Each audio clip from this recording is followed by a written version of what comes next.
I need a new car. And in my case, new really means used. I can't afford one of the shiny new electric ones, so it's either gasoline or diesel. But in recent years, we've seen a lot of bad headlines about diesel. Why do diesel engines have such a bad reputation? How much does diesel exhaust affect our health really? And what's the car industry doing about it? That's what we'll talk about today. In September 2015, news broke about the Volkswagen emissions scandal, sometimes referred to as Dieselgate. It turned out Volkswagen had equipped cars with a special setting for emission tests so that they would create less pollution during the test than on the road. Much of the world seems to have been shocked how the allegedly accurate and efficient Germans could possibly have done such a thing. I wasn't really surprised. Let me tell you why. My first car was a little red Ford Fiesta near the end of its life. For the emissions test, I used to take it to a cheap repair shop in the outskirts of a suburb. There was no train station and really nothing else nearby, so I'd usually just wait there. One day, I saw the guy from the shop fumbling around on the engine before the emissions test and asked him what he was doing. "Oh," he said, "he's just turning down the engine so it'll pass the test." But with that setting, the car wouldn't properly drive, so later he'll turn it up again. Well, I thought that probably wasn't the point of the emissions test. But I didn't have money for a better car. When I heard the news about the Volkswagen scandal, that made total sense to me. Of course, the always efficient Germans would eventually automatize this little extra setting for the emissions test. But why is diesel in particular so controversial? Diesel and gasoline engines are similar in that they're both internal combustion engines. In these engines, fuel is ignited, which moves a piston, so it converts chemical energy into mechanical energy. The major difference between diesel and gasoline is the way these explosions happen. In a gasoline engine, the fuel is mixed with air, compressed by pistons, and ignited by sparks from spark plugs. In a diesel engine, the air is compressed first, which heats it up. Then the fuel is injected into the hot air and ignites. One advantage of diesel engines is that they don't need a constant ignition spark. You just have to get them going once and then they'll keep on running. Another advantage is that the energy efficiency is about 30% higher than that of gasoline engines. They also have lower carbon dioxide emissions per kilometer. For this reason, they were long considered environmentally preferable. The disadvantage of diesel engines is that the hotter and more compressed gas produces more nitrogen oxides and more particulates, and those are a health hazard. Nitrogen oxides are a combination of one nitrogen and one or several oxygen atoms. The most prevalent ones in diesel exhaust are nitric oxide and nitrogen dioxide. When those molecules are hit by sunlight, they can also split off an oxygen atom, which then creates ozone by joining NO2 in the air. Many studies have shown that breathing in ozone or nitrogen oxides irritates airways and worsens respiratory illness, especially asthma. It's difficult to find exact numbers for comparing nitrogen oxide components for diesel with gasoline because they depend strongly on the car and make and road conditions and how long the car's been driving, etc. But we found one.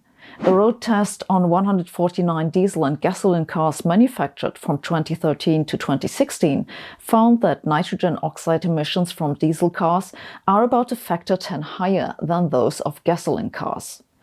This is nicely summarized in this figure, where you can see why this discussion is so heated. Diesel has on average lower carbon dioxide emissions, but it has higher emissions of nitrogen oxides, gasoline cars the other way around. However, you also see that there are huge differences between the cars. You can totally find diesel engines that are lower in both emissions than some gasoline cars.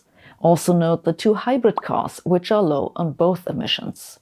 The other issue with diesel emissions are the particulates, basically tiny grains. Particulates are classified by their size, usually abbreviated with PM for particulate matter, and then a number which tells you their maximal size in micrometers. For example, PM2.5 stands for particulates the size of 2.5 micrometers or smaller. This classification is somewhat confusing because technically PM10 includes PM2.5. But it makes sense if you know that regulations put bounds on the total amount of particulates in a certain class in terms of weight, and most of the weight in some size classification comes from the largest particles. So a PM10 limit will, for practical purposes, just affect the largest of those particles. To reduce the smaller ones, you then add another limit for, say, PM2.5. Diesel particulates are made of soot and ash from incomplete burning of the fuel, but also abrasion from the engine parts, and that includes metals, sulfates, and silicates. Diesel engines generate particulates with a total mass that's up to 100 times more than similar-sized petrol engines. What these particulates do depends strongly on their size. PM10 particles tend to settle to the ground by gravity in a matter of hours, whereas PM0.1 can stay in the atmosphere for weeks, and then they are mostly removed by precipitation. The numbers strongly depend on weather conditions. When one talks about the amount of particulate matter in diesel exhaust, one has to be very careful exactly how one quantifies them. Most of the mass of particulate matter in diesel exhaust is in the range of about 1/10 of a micrometer. But most of the particles are about a factor of 10 in size smaller. It's just that since they're so much smaller, they don't have much total mass. This figure shows the typical distribution of particulate matter in diesel exhaust. The brown dotted line is the distribution of mass. As you can see, it peaks somewhat above 1/10 of a micrometer. That's where PM0.1 begins. For comparison, that's 100 to 1,000 times smaller than pollen. The blue line is the distribution of the number of particles. As you can see, it peaks at a much smaller size, about 10 nanometers. That's roughly the same size as viruses, so these particulates are really tiny. You can't see them by eye. The green curve shows yet something else. It's the surface of those particles. The surface is important because it determines how much the particulates can interact with living tissue. The distinction between mass, surface, and amounts of particulate matter may seem like nitpicking, but it's really important because regulations are based on them. What do we know about the health impacts of particulates? The World Health Organization has classified airborne particulates as a Group 1 carcinogen. That they're in Group 1 means that the causal relation has been established. But the damage that those particulates can do depends strongly on their size. Roughly speaking, the smaller they are, the more easily they can enter the body and the more damage they can do. PM10 can get into the lower part of the respiratory system. PM2.5 and smaller can enter the blood through the lung, and from there on it can reach pretty much every other organ. The body does have some defense mechanisms.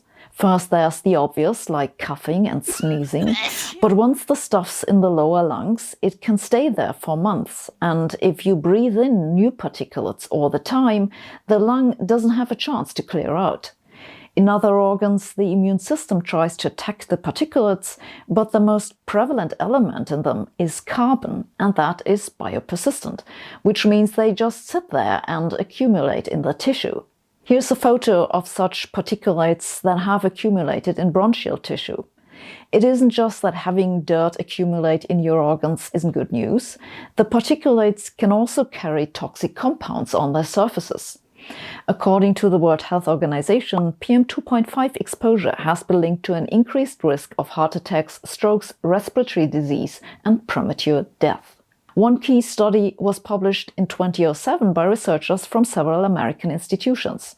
They followed over 65,000 postmenopausal American women who had no history of diagnosed cardiovascular disease. They found that a 10 microgram increase of PM2.5 per cubic meter of air was associated with a 24% increase for experiencing a first cardiovascular event and a 76% increase for death resulting from cardiovascular disease.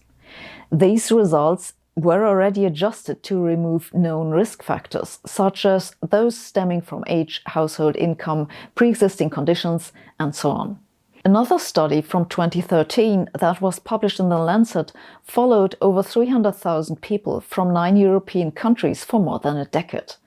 They found that a 5 microgram increase of PM2.5 per cubic meter was correlated with an 18% increased risk of developing lung cancer. Again, those results are already adjusted to take into account otherwise known risk factors.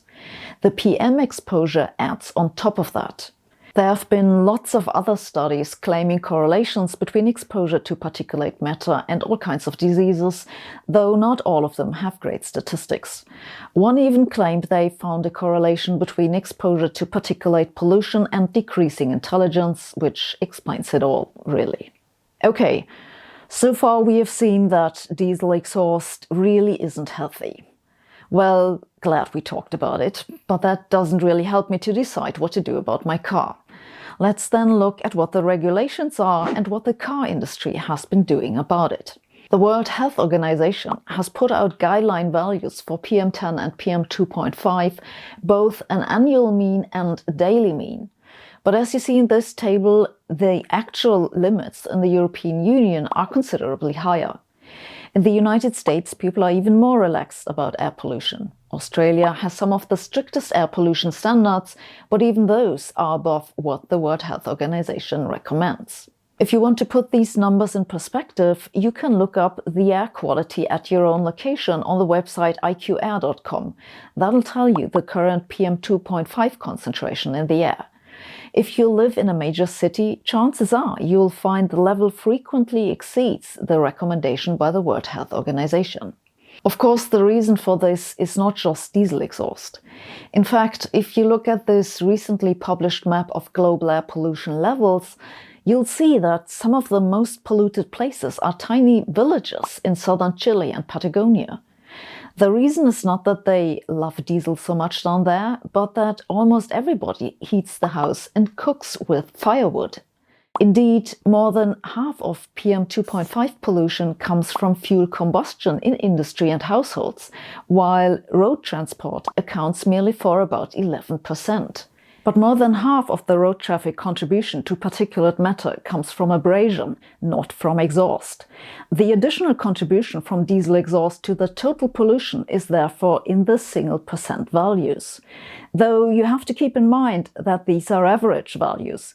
The percentages can be very different in specific locations. These numbers are for the European Union, but they are probably similar in the United States and in the UK. And of the fraction coming from diesel, only some share comes from passenger cars. The rest is trucks, which are almost exclusively diesel. Just how the breakdown between trucks and diesel passenger cars looks like depends strongly on location.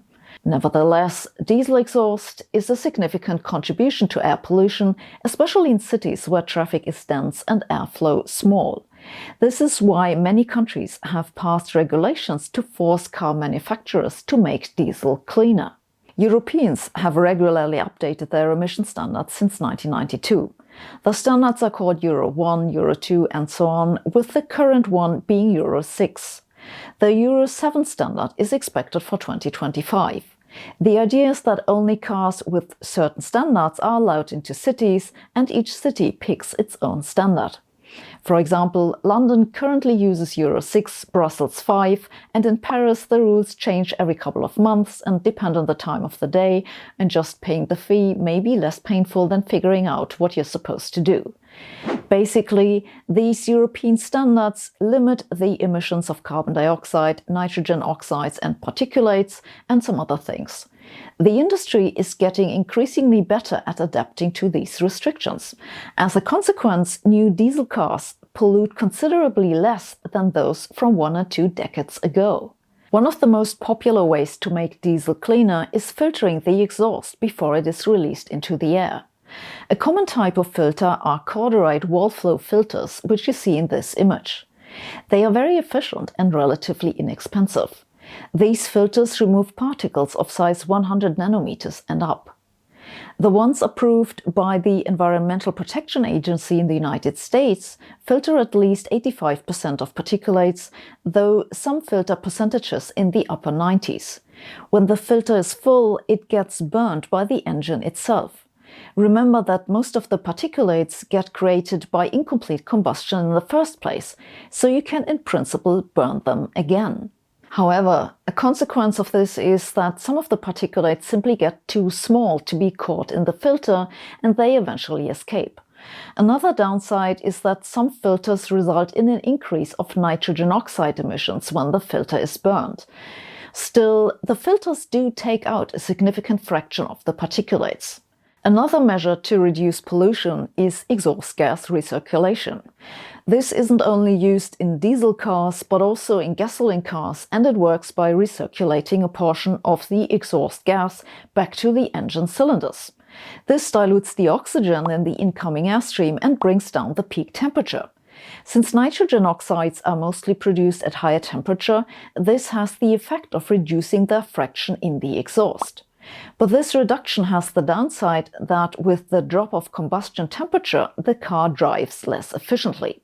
These technologies have been around for decades, but since emission regulations have become more stringent, car makers have pushed their development and integration forward.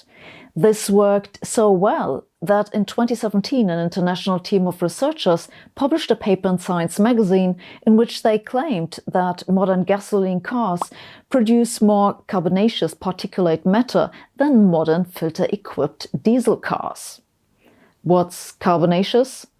That's particles which contain carbon, and those make up about 50% of the particulates in the emissions. So not all of it, but a decent fraction.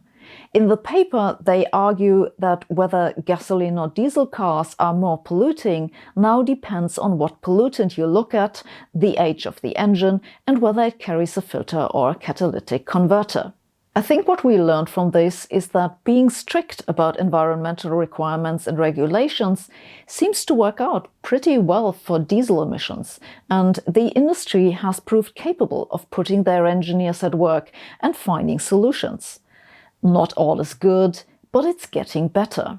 And this has all been very interesting, but hasn't really helped me make up my mind about what car to buy. So what should I do? Let me know what you think in the comments. All those environmental questions are highly controversial and everybody will give you different advice. But one thing that everybody agrees on is that you need to be careful with transmitting data over the internet, especially if money is concerned. If you're not sure if your data is safe, check out our sponsor NordVPN. NordVPN is an app that you install on your phone or laptop. It allows you to create a safe internet connection through one of their more than 5,000 servers all over the world. Just a few weeks ago, NordVPN received a major upgrade. An encrypted VPN channel keeps your data safe, but if you click on the wrong thing, it won't protect you. It also still lets websites target you with ads depending on how much history you're leaking to the other end. The NordVPN update makes that a thing of the past. The app now comes with a threat protection that protects you from infected files, harmful websites, intrusive ads, and trackers. It also allows you to see and manage all blocked trackers. And of course, we have a special offer with a huge discount for viewers of this channel. Just use the link nordvpn.com/Sabine or the coupon code Sabine. NordVPN is super easy to use, runs on pretty much all platforms and installs in a minute. Once again, that's nordvpn.com/Sabine and the coupon code Sabine. Thanks for watching. See you next week.